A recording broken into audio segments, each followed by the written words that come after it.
Hello everyone, আসসালামু আলাইকুম। প্রতিদিনের মতো আমি আবারও আমার আরও একটি নিউ ব্লগ নিয়ে আপনাদের সাথে শেয়ার করতে যাচ্ছি। তো শুরুতেই কিন্তু আমি আমার রুমটা গোছানোর কাজে লেগে পড়েছি। তো তারিখটা চেঞ্জ করে নিলাম, এরপর আমার ছবিটা একটু ক্লিন করে নিলাম, তারপরে আমি আমার বেডরুমটা গুছিয়ে নেব। তো বেডরুম গোছানো হয়ে গেলে কিন্তু বাসার অনেক কাজই কমে যায়। আমিও চেষ্টা করি অন্তত বেডরুমটা আগে গুছিয়ে নেওয়ার জন্য। তো এটা হচ্ছে আমার প্রতিদিনের রুটিন। আমার রুমটা গোছানো থাকবে, আমার কাছে অনেক ভালো লাগবে। অনেকের কাছেই হয়তো এটা ভালো লাগে যে পরিষ্কার পরিচ্ছন্ন থাকতে বেশ পছন্দ করে। তো আমার কাছেও কিন্তু আমার রুমটা একদম পরিপাটি থাকবে, এটা আমার কাছে অনেক ভালো লাগে। তো সেটাই আমি চেষ্টা করি যে আমার রুমটাকে একটু গুছিয়ে রাখার জন্য।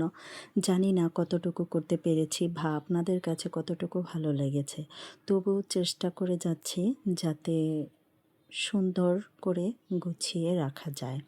এরপর কিন্তু আমি আমার ডাইনিং রুমটাও একটু ক্লিন করে নেব। ডাইনিং রুম ক্লিন করা হয়ে গেলে আমাদের নোংরা থালা বাসন ছিল সেসবগুলোও কিন্তু আমি ক্লিন করে নেব।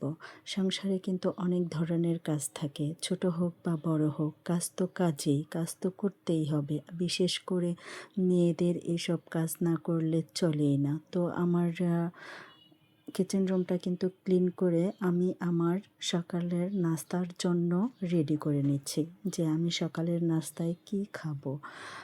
তেমন কিছু খাবার খাই না, রেখেছি টক দই, সাথে একটা ডিম এবং গ্রিন টি। এই হচ্ছে আমার সকালের নাস্তা। এরপর কিন্তু আমি দুপুরের রান্নাটাও কমপ্লিট করে নেব। অফ ক্যামেরায় আমি দুপুরের রান্নাটা করে নিব। তারপর আমরা সবাই মিলে একত্রে দুপুরের খাবারটা খেয়ে কিছুটা সময় রেস্ট।